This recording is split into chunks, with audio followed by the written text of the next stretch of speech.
देश भर के टोल प्लाजा पर ट्रैफिक को सुगम बनाने के लिए भारतीय राष्ट्रीय राजमार्ग प्राधिकरण ने नई गाइडलाइन जारी की है।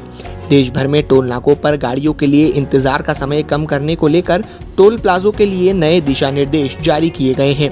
अथॉरिटी ने कहा है कि हर वाहन को 10 सेकंड में सेवा दे दी जानी चाहिए। हाईवे पर ट्रैफिक के पीक आवर में भी ये समय सीमा अपनाई जानी चाहिए ताकि गाड़ियों को कतार में कम से कम समय का इंतजार करना पड़े।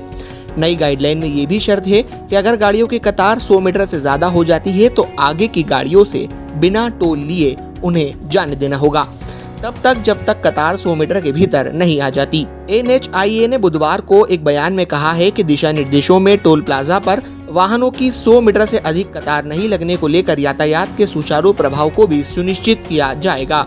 उसने कहा, फास्टैग के अनिवार्य किए जाने के बाद हालांकि ज्यादातर टोल प्लाजा पर प्रतीक्षा समय बिल्कुल भी नहीं है। यदि टोल पर किसी कारण वाहनों की कतार 100 मीटर से अधिक होती है तो उस स्थिति में सभी वाहनों को बिना टोल दिए जाने की अनुमति होगी, जब तक टोल नाके के वाहनों की कतार वापस 100 मीटर के अंदर नहीं पहुंच जाती।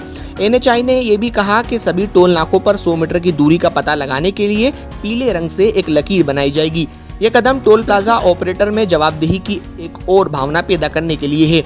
NHIA के अनुसार उसने फरवरी 2020 मध्य से 100% कैशलेस टोलिंग को सफलतापूर्वक अंजाम दिया है।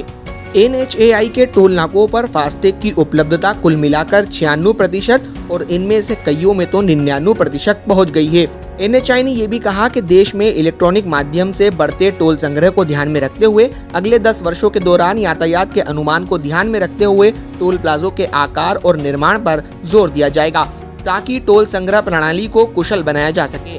NHI ने कहा कि कोविड-19 के कारण सामाजिक दूरी एक नया नियम बन गया है। फास्टैग के बढ़ते इस्तेमाल से इसका पालन भी आसानी से किया जा रहा है।